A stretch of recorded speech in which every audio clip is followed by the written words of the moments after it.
Every so often, a technological invention comes along that changes everything about the way we live. If you were born in this millennium, it's likely you only know a world where there have been smartphones, the internet, and satellite TV. These things are as much a part of life today as putting our shoes on in the morning when we leave the house or eating breakfast first thing in the day. Those who are a little older though will remember a world where there was no social media, where the internet was very slow or non-existent, and the idea of taking a photograph on your mobile phone was mind-boggling. Video chat seemed way distant in the future, and yet today these things are considered normal and a part of life. There was a time where if you wanted to read something, then it would have been handwritten by someone else. Books were expensive and hard to come by. The materials were costly. Monks would write on treated skins called vellum, and a single copy of the Bible would require 300 sheepskins or 170 calfskins. Most people could not read, and the majority of books were in Latin, a language that only the most educated could understand. In the 15th century, the printing press came along and revolutionized the world of literature, fundamentally changing the way that we communicate, as it enabled the fast flow of information and led to the quick spread of new ideas. Once text could be reproduced quickly, people had access to read books that they didn't have before.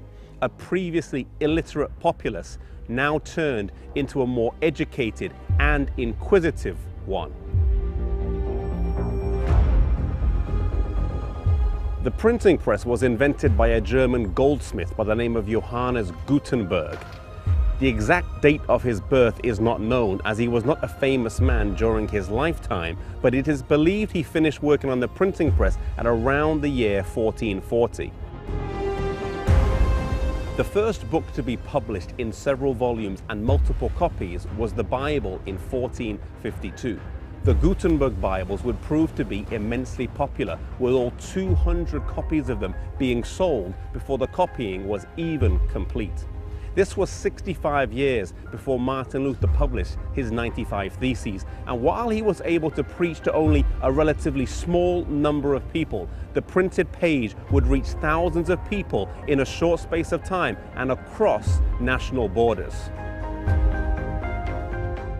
With books being translated from Latin into other languages, people naturally began to ask, why was Mass still being conducted in Latin? People began to ask why church services were not conducted in the language that members of society, regardless of their wealth or education, could actually understand.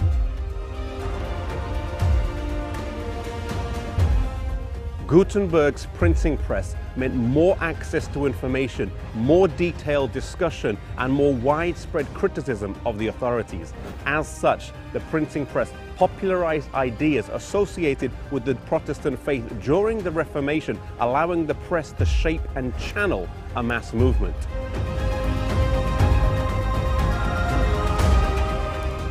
The printing press removed control of written material from the Catholic Church and made it difficult for the Church to inhibit the spread of ideas that they regarded as heretical.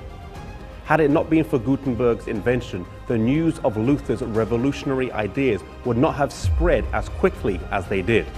Today, God has given us technology that we can use to spread ideas very quickly.